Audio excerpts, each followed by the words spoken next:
வணக்கம். ஐயா சு. வெங்கடேசன் அவர்கள் எழுதிய வீரயுக நாயகன் வேல்பாரி பகுதி 100. முதன்முறையாக இன்றைய போரின் பிற்பகுதியில்தான் பரம்பின் விற்படையினருக்கு முழுமையாக ஏறி தாக்கி முன்னேறும் அனுமதியை கொடுத்தான் முடியன். இந்த உத்தரவுக்காகத்தான் போர் தொடங்கிய நாளிலிருந்து உதிரன் காத்திருந்தான்.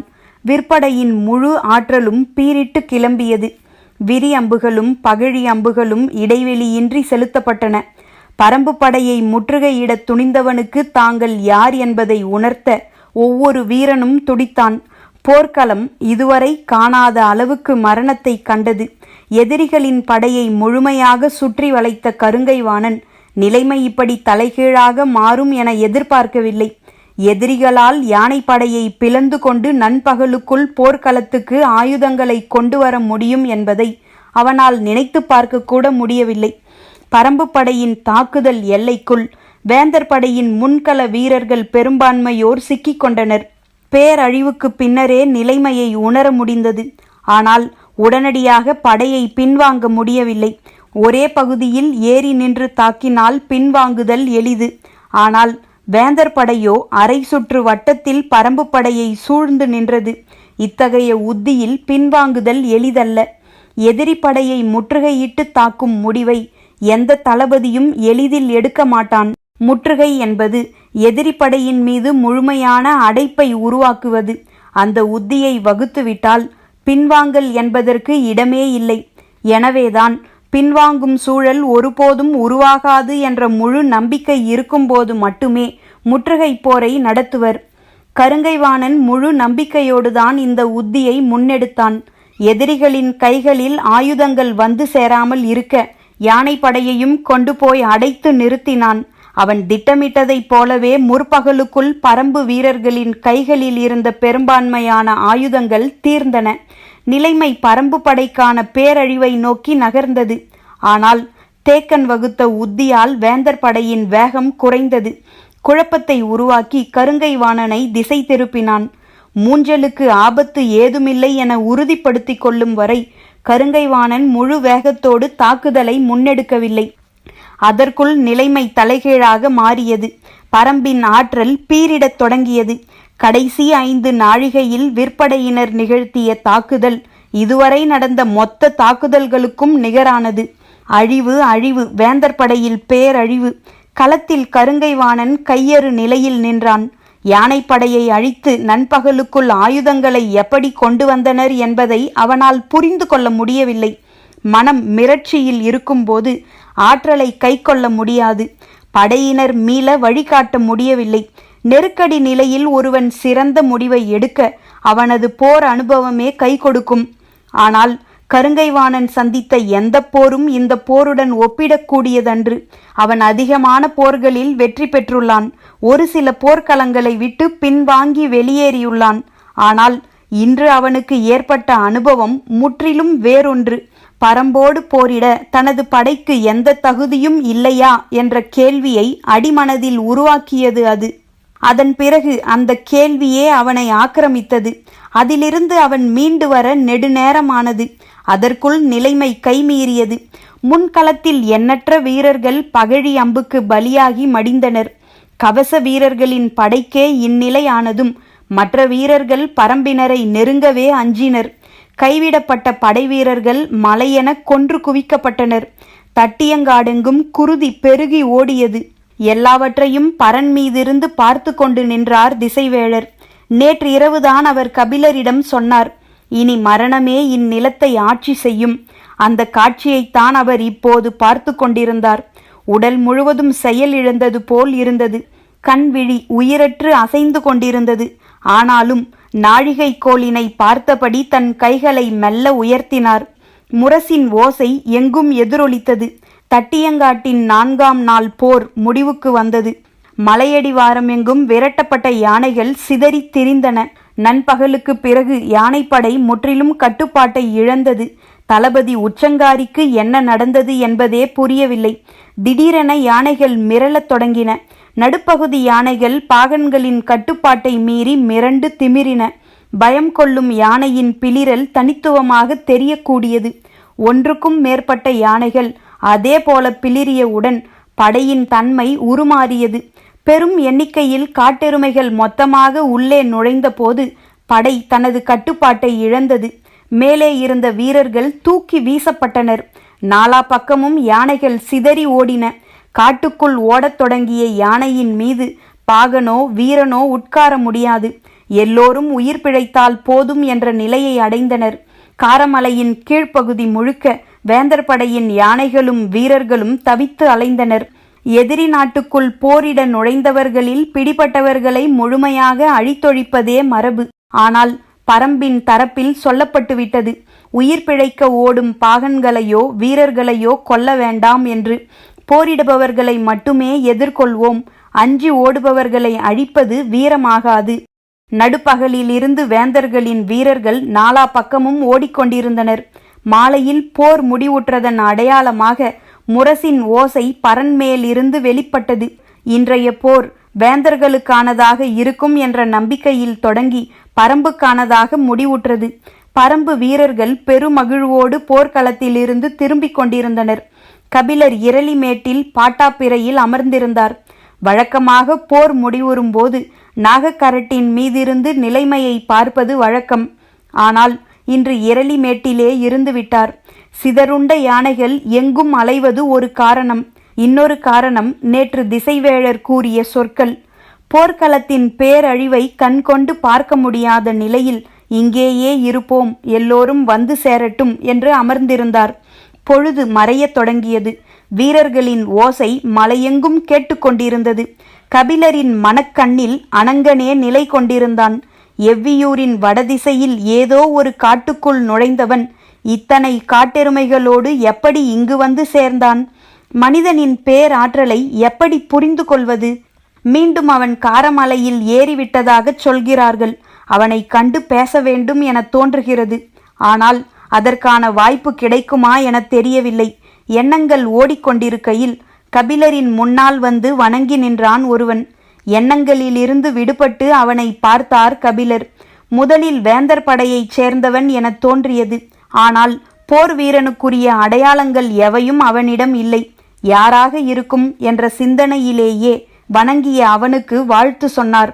மறுகணமே அவன் தனது கையில் இருந்த சுருட்டப்பட்ட துணி ஓலை ஒன்றை கொடுத்தான். தான் யார் என்று சொல்லாமலேயே ஏன் இதை கொடுக்கிறான் என்று நினைத்தபடியே வாங்கி அதை விரித்து பார்த்தார். பார்த்த கணத்தில் பேரதிர்ச்சிக்குள்ளானார் கபிலர். சிறிது நேரத்தில் அவரின் கண்களில் நீர் பெருகியது. என் தலைமானவி பொற்சுவை என்று உதடுகள் துடித்தபடியே உச்சரித்தன. என் பெயர் காராளி என்று வந்தவன் தன்னை அறிமுகம் செய்து கொண்டான். தான் வெங்கல் நாட்டைச் சேர்ந்தவன் என்றும் போரில் ஈடுபடாத 6 ஊர்களில் ஒன்றைச் சேர்ந்தவன் என்றும் தன்னை பற்றி கூறினான். அவன் வரைந்த ஓவியம்தான் அது. அவளே திரைச்சீலைக்கு பின்னால் நின்று பார்ப்பது போல் இருந்தது. ஓவியத்தை விட்டு கபிலரின் பார்வை நகரவில்லை. உள்ளுக்குள் எண்ணங்கள் பீரிட்டு கொண்டிருந்தன. காராளியின் சொற்களை மனம் பெரிதாக கவனம் கொள்ளவில்லை. சற்றே அவசரத்தோடு காராளி தொடங்கினான். இளவரசி உங்களை காண வேண்டும் என காத்திருக்கிறார். அதற்கு உங்களின் அனுமதி வேண்டி வந்தேன். காராளியின் சொல் கேட்டு திடுக்கிட்டார் கபிலர். இந்த போர் சூழலில் அவர் ஏன் என்னை காண வேண்டும்? காராளியிடம் பதில் இல்லை. சற்று நேரம் கழித்து, போர் முடிவுற்றவுடன் காணலாம் என்று சொல். இல்லை ஐயா, அவர் உங்களை காண விரும்புவதே போர் குறித்து பேசத்தானாம்.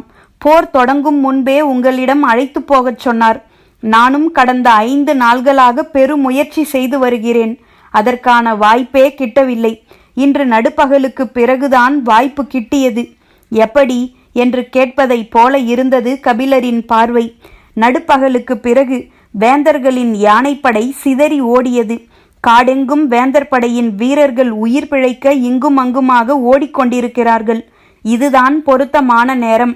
இதை பயன்படுத்தி உள்ளே நுழைந்தால் யாரும் ஐயம் கொள்ள மாட்டார்கள் என்றுதான் இன்று வந்து சேர்ந்தேன் என்றான். அவனது அக்கறையும் அறிவு கூர்மையும் கபிலரை ஈர்த்தன. ஆனாலும் தயக்கத்துடனே, இந்த சூழலில் இங்கு வருவது அவருக்கு ஆபத்தாக அமைந்து விடாதா? ஓர் ஆபத்தும் வராது. நிலைமை குழப்பத்தில் இருக்கும்போதே அவரை அழைத்து வருதல் சிறந்தது. யாருக்கும் எந்தவித ஐயமும் வராது என்றான். தேக்கனிடமோ முடியனிடமோ கலந்து பேசிவிட்டு சொல்லலாம் என்று முடிவு செய்தார். வழக்கமாக அவர்கள் வந்து சேரும் நேரம் கடந்துவிட்டது. ஆனாலும் இருவரும் வந்து சேரவில்லை. காராலியோ பொழுதாகிக் கொண்டிருப்பதால் சற்று பதற்றத்தோடு இருந்தான். அப்போது இரளிமேட்டின் குகை பகுதியிலிருந்து வேகமாக கீழிறங்கிக் கொண்டிருந்தான் இரவாதன். அவனை பார்த்து, தேக்கனும் முடியனும் ஏன் இன்னும் வந்து சேரவில்லை என்று சத்தம் போட்டு கேட்டார் கபிலர். தேக்கனுக்கு சற்று ஓய்வு தேவைப்படுவதால் இங்கு வரவில்லை. அவருக்கான குடிலிலேயே தங்கிவிட்டார். அவரை கண்டு பேசுவதற்காக முடியன் அங்கு போயுள்ளார். அவர்கள் இருவரையும் பார்க்கத்தான் நான் போகிறேன். எதுவும் சொல்ல வேண்டுமா என்று கேட்டுக்கொண்டே நடந்தான் இரவாதன். அவசர வேலையாக போய்க் கொண்டிருக்கிறான் என்று சிந்தித்த கபிலர், இல்லை, வந்தவுடன் நேரில் பேசிக்கொள்கிறேன் என்றார். என்ன முடிவெடுப்பது என தெரியவில்லை. குழப்பம் சற்று அதிகமானது. காராலியின் பதற்றமும் அதிகமானது. நான் விரைந்து போய்ச் சேர வேண்டும். அப்போதுதான் இரவுக்குள் இளவரசிக்கு செய்தி சொல்ல முடியும் என்று வற்புறுத்தி கேட்டான். மீண்டும் அவனை கூர்ந்து பார்த்தார் கபிலர். நாளையோ நாளை மறுநாளோ இதே பொழுதில் அழைத்து வருகிறேன். அனுமதி கொடுங்கள் ஐயா என்றான். மனம் முடிவெடுக்க முடியாமல் குழம்பிய நிலையில் தலை மட்டும் சம்மதித்து அசைந்தது. கால் தொட்டு வணங்கி விடை பெற்றான் காராளி. தட்டியங்காட்டின் பேரழிவுக்கு முன் செய்வதறியாது நின்றிருந்தான் கருங்கைவாணன். பொழுதும் மங்கி இருள் சூழ்ந்தது. தீப்பந்தங்களோடு உடல்களை அப்புறப்படுத்தும் வேலையில் கணக்கற்றோர் ஈடுபட்டனர். எங்கும் மரணத்தின் பேரோலம். இழுபடும் குரல்கள் உயிரை உதற முடியாமல் துடித்து தவித்தன. கருங்கைவாணனால் கூடாரத்துக்குள் இருக்கவும் முடியவில்லை, வெளியில் வந்து நிற்கவும் முடியவில்லை. தலைமை தளபதியின் போர் உத்தி தோல்வியடைந்தால் ஏற்படும் இழப்புகள் எவ்வளவு கொடியவை என்பதை இன்றைய போர்க்களம் உணர்த்தி கொண்டிருந்தது. யானைப்படை தளபதி உச்சங்காரி என்ன ஆனான் என்ற செய்தி ஏதும் இதுவரை கிட்டவில்லை. யானைப்படையை எப்படி நடுப்பொழுதுக்குள் கலைத்தனர் என்பது புரியவில்லை. காட்டெருமைகள் யானைப்படைக்குள் நுழைந்த இடத்தை பார்த்த வீரர்கள் யாரும் உயிரோடு இல்லை. முன்னும் பின்னுமாக இருந்த யாருக்கும் என்ன நடந்தது என்பது விளங்கவில்லை. பெருந்தாக்குதலால் படையை சிதறச் செய்து விட்டார்கள் என்பதுதான் புரிந்தது. கருங்கைவாணன் குழம்பி தவித்து வேதனையில் மூழ்கிக் கொண்டிருந்தான். வழக்கமாக வேந்தர்கள் கூடி பேசும் நேரம் நெருங்கிவிட்டது. ஆனால் யாரும் இன்னும் மையக்கூடாரத்துக்கு வந்து சேரவில்லை. வேந்தர்களை கண்டு என்ன சொல்லப் போகிறோம் என்பது புரியவில்லை. கருங்கைவாணன் வாழ்வில் இவ்வளவு மோசமான இழப்பு எந்த ஒரு போர்க்களத்திலும் அவனுக்கு ஏற்பட்டதில்லை. ஏறக்குறைய கையறு நிலையில் அவன் நின்றான். வேந்தர்கள் ஏன் இன்னும் தங்களின் கூடாரங்களை விட்டு மைய கூடாரத்துக்கு வராமல் இருக்கின்றனர் என்பதும் அவனுக்கு புரியவில்லை. குழப்பத்தோடேயே உட்கார்ந்திருந்தான். மூவேந்தர்களும் தங்களின் படைகளுக்கு ஏற்பட்ட பாதிப்பை பற்றிய முழுமையான செய்தியை அறிந்து கொண்ட பிறகு கூடாரத்துக்கு வரலாம் என காத்திருந்தனர். ஏற்பட்டுள்ளது பேரிழப்பு. போர்க்களத்திலிருந்து எண்ணிலடங்காத பிணங்களை வெளியேற்ற வேண்டியிருந்தது. எண்ணிக்கையை கண்டறிவது இரவுக்குள் இயலாது என்று அமைச்சர்கள் தரப்பில் தெரிவிக்கப்பட்டது. போரின் போக்கு பற்றி உதியஞ்சேரலுக்கு மறுசிந்தனை உருவாகத் தொடங்கியது. பாண்டியனை நம்பி பெரும் படையோடு களம் புகுந்தது சரியா என்ற கேள்வி மேலெழுந்தது. இந்த கேள்விக்கு அடிப்படை காரணம் பரம்பு வீரர்கள் ஒரே நேரத்தில் முற்றுகையை தகர்த்து அளவில்லாத இழப்பை உருவாக்கியதும் யானைப்படையை சிதறடித்ததும் தான். பரம்பு படைக்கு இதைவிட பெரிய நெருக்கடியை இனி கொடுத்துவிட முடியாது. எனவே இந்த போரின் போக்கு தனக்கான வெற்றி வாய்ப்பை இழக்கத் தொடங்கிவிட்டது என அவன் எண்ணினான். அப்போது கூடாரத்துக்குள் வந்த பணியாள் சொன்னான், சோழ பேரரசர் தங்களை காண காத்திருக்கிறார் என்று. தன்னை போல நம்பிக்கை இழந்த நிலையில் அடுத்து என்ன செய்யலாம் என்பதை பற்றி பேச செங்கணச்சோழன் வந்திருப்பான் என நினைத்தான் உதியஞ்சேரல். ஆனால் உள்ளே வந்தவனின் முகத்தில் மகிழ்ச்சி தெரிந்தது. உதியஞ்சேரலுக்கு புரியவில்லை. வந்ததும் ஊன்றுகோலை சாய்த்துவிட்டு இருக்கையில் அமர்ந்தபடி செங்கணச்சோழன் சொன்னான், எல்லாம் நல்லபடியாக முடிந்தது. உதியஞ்சேரலுக்கு புரியவில்லை. முகத்தில் குழப்பமே மிஞ்சியது. அதை உணர்ந்தவாறு செங்கணச்சோழன் கூறினான், ஈங்கையனிடம் பேசிக்கொண்டிருக்கிறோம் என்று சொன்னேன் அல்லவா, அது நல்லபடியாக முடிந்தது. உதியஞ்சேரலுக்கு உயிர் வந்தது போல் இருந்தது. உண்மையாகவா? நீங்கள் சொல்வதை செய்ய ஒப்புக்கொண்டு விட்டானா என்று வேகமாகவும் உணர்ச்சி வசப்பட்டும் கேட்டான். ஆம் என்று தலையசைத்தான் செங்கணச்சோழன். அதன் பிறகு உரையாடல் தொடரவில்லை. அமைதி நீடித்தது. என்ன நடந்தது என்று அவன் சொல்வான் என காத்திருந்தான் உதியஞ்சேரல். சற்று நேரத்துக்கு பிறகு செங்கணச்சோழன் சொன்னான், நாளை இரவு பாரி 10ஆம் குகையில் தங்குகிறான். அங்கே ஈங்கையனின் காவல். உதியஞ்சேரலுக்கு புரிய வேண்டியது புரிந்தது. எழுந்து போய் அவனை கட்டி அணைத்து கொண்டான். மைய கூடாரத்தில் வேந்தர்கள் கூடினர். கருங்கைவாணனோடு சேர்த்து மயூர் கிழாரையும் அழைத்திருந்தனர். இருவரும் வந்து வேந்தர்களுக்கு முன் நின்றனர். அவர்களுக்கு சற்று பின்னால் தளபதிகளான உருமன்கொடி, துடும்பன், வெறுகாலன், மாகநகன் ஆகிய 4வரும் நின்றனர். இரளிமேட்டின் குகையிலிருந்துதான் ஆயுதங்கள் தட்டியங்காட்டுக்கு வந்து சேர்கின்றன. இரளிமேட்டுக்கும் நாகக்கரட்டுக்கும் நடுவில் இருக்கும் பள்ளத்தாக்கு மிக குறுகியது. யானைப்படையை கொண்டு போய் அடைத்து நிறுத்திவிடலாம். எதிரிகள் தங்களின் யானைப்படை மூலம் தாக்குதல் தொடுத்தாலும் பகற்பொழுதுக்குள் ஆயுதங்களை குகைகளிலிருந்து போர்க்களத்துக்கு எடுத்து வந்துவிட முடியாது. ஏனென்றால் பள்ளத்தாக்கு முழுவதும் இருதரப்பு யானைகளுமே ஆவேசம் கொண்டிருக்கும் என்று ஆலோசனையை சொன்னது மயூர் கிழார்தான். எனவே இன்று விளக்கம் சொல்ல வேண்டிய முதல் இடத்தில் அவரும் இருந்தார். கருங்கைவாணனால் வேந்தர்கள் யாருடைய முகத்தையும் நிமிர்ந்து பார்க்க முடியவில்லை. மயூர் கிழாரின் முகமும் மிகுந்த கலக்கத்தில்தான் இருந்தது. ஆனால் நிமிர்ந்தே இருந்தார். ஏன் இவ்வாறு நடந்தது? சோழவேழனின் கேள்வி யாரை நோக்கி என தெரியாததால் இருவரும் சற்று அமைதியாக நின்றனர்.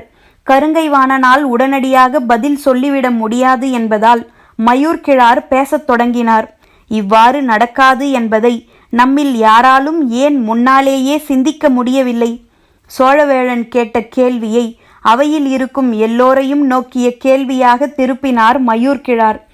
முற்றுகை திட்டத்தை கருங்கைவாணன் முன்வைத்தான். ஆனால் இப்படி தலைகீழாக மாறும் வாய்ப்பிருக்கிறது என யாரும் சிந்திக்கவில்லை. அதனால்தான் மயூர் கிழாரின் கேள்விக்கு யாரும் மறுமொழி சொல்லவில்லை. சிறிது நேரத்துக்கு பிறகு சோழவேழன் கேட்டார், நீ என்ன சொல்ல நினைக்கிறாய்? நடந்த உண்மையை தெரிந்து கொண்டால் நம் வீரர்கள் போரிடும் முடிவையே கைவிட்டு விடுவார்களோ என அஞ்சுகிறேன். அதிர்ந்தது அவை. அப்படி என்ன நடந்தது என கேட்டார் சோழவேழன்.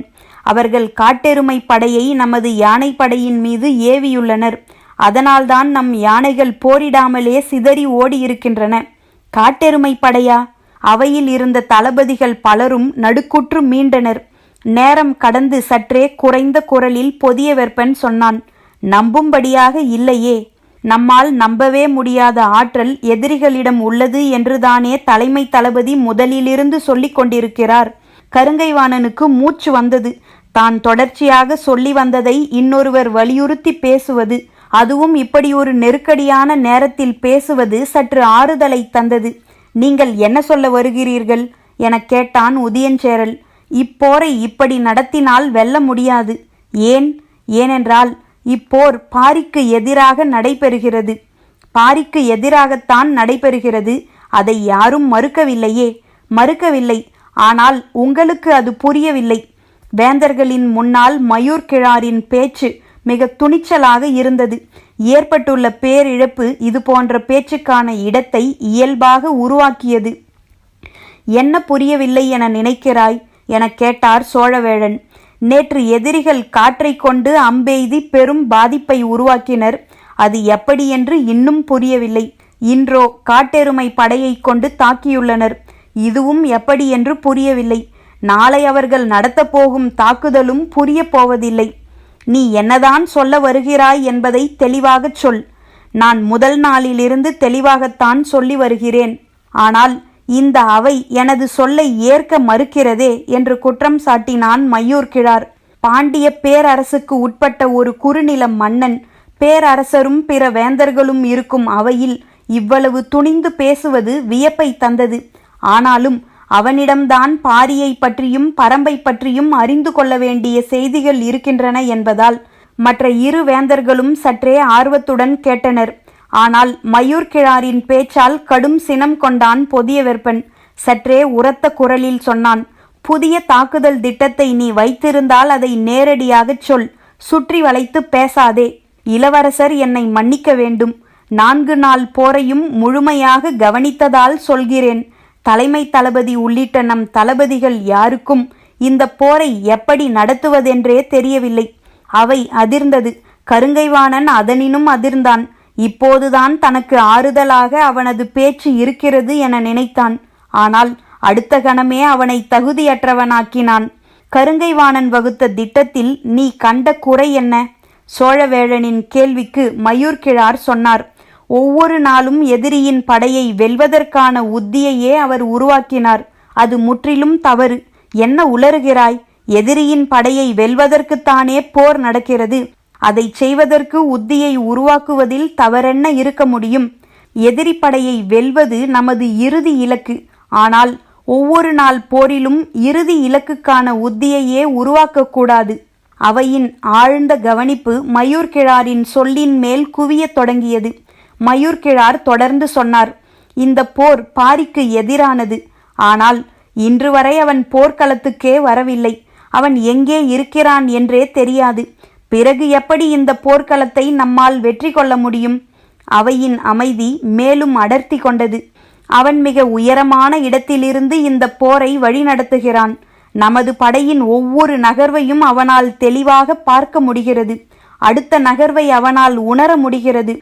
நாம் செய்வதையும் செய்யப்போவதையும் அவன் எளிதில் கணிக்கிறான். நாம் அவனது கால்களுக்கு அடியிலிருந்து சண்டை போட்டு கொண்டிருக்கிறோம். அவனோ நமது தலைக்கு மேலே இருந்து தாக்குதலை வழிநடத்துகிறான். காற்றையும் காட்டெருமையையும் பயன்படுத்தியது போரிட்டு கொண்டிருக்கும் அவர்களின் தளபதிகள் எடுத்த முடிவுகள் அல்ல. இன்னும் சொல்லப்போனால் இப்படிப்பட்ட முடிவுகள் எடுக்கப்படக்கூடும் என்பது கூட அவர்களுக்கு தெரிந்திருக்க வாய்ப்பில்லை. பாரி மலையின் மாமனிதன். உருளும் கற்களையும் வீசும் காற்றையும் பயன்படுத்த தெரிந்த பேரறிவாளன். அவனோடு போரிட்டு கொண்டிருக்கும் நம் தளபதிகளோ வாளையும் வேலையும் நம்பி போரிட்டு கொண்டிருக்கிறார்கள். அவை அதிர்ச்சி மேல் அதிர்ச்சி கண்டு உரைநிலை அடையத் தொடங்கியது. குலசேகர பாண்டியன் எதுவும் சொல்லாமல் மயூர்கிழாரையே கூர்ந்து பார்த்து கொண்டிருந்தான்.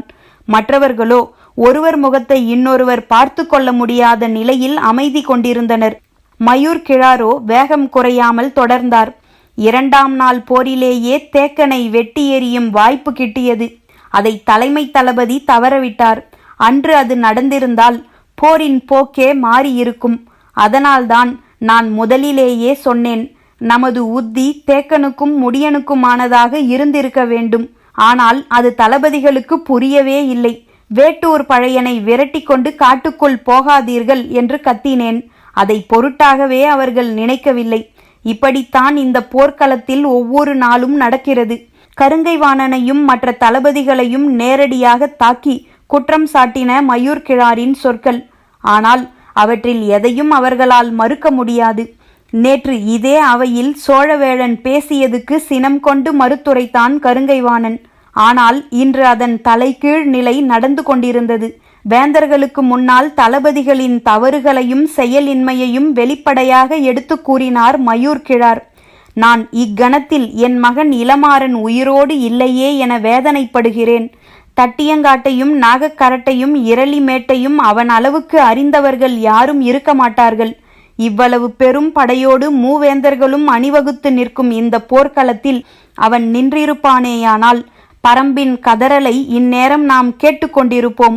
இப்போதோ நமது கதறலை அவர்கள் கேட்டுக்கொண்டிருக்கிறார்கள். இவன் கூறுவதை எதிர்கொள்வதற்கான சொல்லே யாருக்கும் சிக்கவில்லை. பாரி ஏற்படுத்திய பேரழிவை தனக்கான முழு வாய்ப்பாக பயன்படுத்திக் கொள்கிறான். அதே நேரம் தனது விசுவாசத்தை வலிமையாக நிலைநிறுத்துகிறான். இவன் நோக்கம்தான் என்ன என்பது கருங்கைவாணனுக்கு பிடிபடவில்லை. சரி, இப்போது என்ன செய்ய வேண்டும் என நினைக்கிறாய்? கேள்வி சோழவேழனிடம் இருந்து வந்தது. பாரியை உடனடியாக போர்க்களத்துக்கு வரவழைக்க வேண்டும். நீண்ட நேர அமைதியை உடைத்து வெளிவந்தது பொதிய வெப்பனின் குரல். நாளைய போர்க்களத்தில் தேக்கனையோ முடியனையோ வெட்டி சாய்க்கும் உறுதியை தலைமை தளபதி இந்த அவைக்கு தர வேண்டும். உண்மையில் தன்னை சுற்றி என்ன நடக்கிறது என்பதை கருங்கைவாணனால் புரிந்து கொள்ள முடியவில்லை. இளவரசர் சொல்லை இந்த அவையில் ஏற்பதன் மூலம் தன்னை நிலைநிறுத்திக் கொள்வது சரியான ஒன்றாக இருக்குமா என நினைத்து கொண்டிருக்கும் போதே மயூர்கிழாரின் குரல் கேட்டது. இனி அந்த உத்தியின் மூலம் பலன் கிடைக்காது. அதற்குரிய காலம் கடந்துவிட்டது. ஏன் அப்படி சொல்கிறாய்? தேக்கனையோ முடியனையோ ஒரே நாள் போரில் வீழ்த்திவிட முடியாது.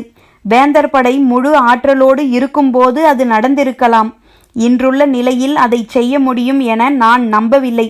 ஒருவேளை கருங்கைவாணன் தேக்கனின் தலையை வெட்டினால் கூட அவன் கரப்பான் பூச்சியைப் போல அதன் பிறகும் 10 நாள் உயிர் வாழ்வான். பரம்பு மருத்துவர்களால் எதையும் செய்ய முடியும். வேறு என்ன செய்ய வேண்டும் என நினைக்கிறாய்? சட்டென மறுமொழி சொல்லிவிடவில்லை. கேள்வி எழுப்பிய உதியஞ்சேரலை மட்டுமல்ல, எல்லோரையும் நோக்கி பார்வையை செலுத்தியபடி சொன்னார். என்னிடம் இருக்கும் ஆலோசனையை நான் சொல்ல ஆயத்தமாயிருக்கிறேன். அதை நீங்கள் ஏற்பீர்களா என்பது ஐயமே. ஏன் ஐயம் கொள்கிறாய்? துணிந்து சொல். பொருத்தமுடையதென்றால் ஏற்போம். சோழவேழனின் சொல்லில் நின்று கொண்டு மயூர்கிழார் சொன்னார். காலையில் போர் தொடங்கும் போது பரம்பின் திசை நோக்கி நீலனின் தலையை வெட்டி வீச வேண்டும். அடுத்த பொழுதுக்குள் களம் வந்து நிற்பான் பாரி. பதறியது அவை. துடித்தெழுந்தான் உதியஞ்சேரல். உனது ஆலோசனை பைத்தியக்காரத்தனமானது. எதிரியை வீழ்த்த அவனது வலிமையை குறைக்க வேண்டுமே ஒழிய ஆவேசத்தை பெருக்கக்கூடாது. செங்கணச் சோழனும் அதே சீற்றத்தை வெளிப்படுத்தினான். பாரியை வரவழைப்பதை விட முக்கியமானது அவனை வெற்றி கொள்வது. அதற்கான தெளிவான திட்டம் இல்லாமல் அதை செய்வது அறிவுடைமையாகாது. தூண்டில் முல்லை வீசுவதற்கும் கொலைவாளை வீசுவதற்கும் வேறுபாடு தெரியாதவனை முட்டாள் என்றுதான் சொல்ல வேண்டும் என்றான் சோழவேழன். சற்றும் பின்வாங்கவில்லை மயூர்கிழார். எனக்கு தெரியும், நீங்கள் இதை ஒப்புக்கொள்ள மாட்டீர்கள் என்று. தீரா பகையும் வஞ்சினமும் இருக்கும் ஒருவனால் மட்டுமே இந்த செயலை செய்ய முடியும். எதிரியை வெட்டி வீழ்த்த நினைக்கும் தளபதிகளை வைத்துக்கொண்டு போரிடத்தான் முடியும். போர்க்களத்தில் எல்லோரும் தான் போரிடுவார்கள். அவர்களை வைத்துக்கொண்டு ஒன்றும் செய்ய முடியாது. மரத்தின் கிளையை வெட்டுபவனுக்கும் மரத்தையே பிடுங்கி எரிபவனுக்கும் வேறுபாடு இருக்கிறது.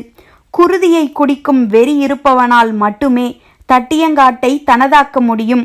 ஏறி மிதித்தாலும் திமிரி எழும் மயூர்கிழாரின் உறுதியும் ஆவேசமும் சோழவேழனை உலுக்கின. சட்டெனச் சொன்னான், இனிவரும் நாள்களுக்கு மயூர்கிழாரை ஏன் தலைமை தளபதியாக ஆக்கக்கூடாது? கொந்தளிப்பு ஏறி நிற்கும் இந்த அவையை யார் எப்படி கைக்கொள்வார்கள் என யாராலும் கணிக்க முடியவில்லை. சோழவேழனின் சொல் அவையை கூர் முனையில் நிறுத்தியது. அவையின் நடுவில் தலை கவிழ்ந்து இருந்த கருங்கைவாணன் மெல்ல தலை நிமிர்ந்து குலசேகர பாண்டியனை பார்த்தான். பாண்டிய பேரரசர் பதற்றம் ஏதுமின்றி சொன்னார், இன்றைய நாள் நமக்கானதாக இல்லை. எனவே எந்த முடிவையும் இன்று எடுக்க வேண்டாம். வழக்கம்போல் நாளைய போரை கருங்கைவாணன் முன்னெடுக்கட்டும். மற்றவற்றை நாளை இரவு பேசிக்கொள்வோம். பரம்பின் குரல் ஒலிக்கும்.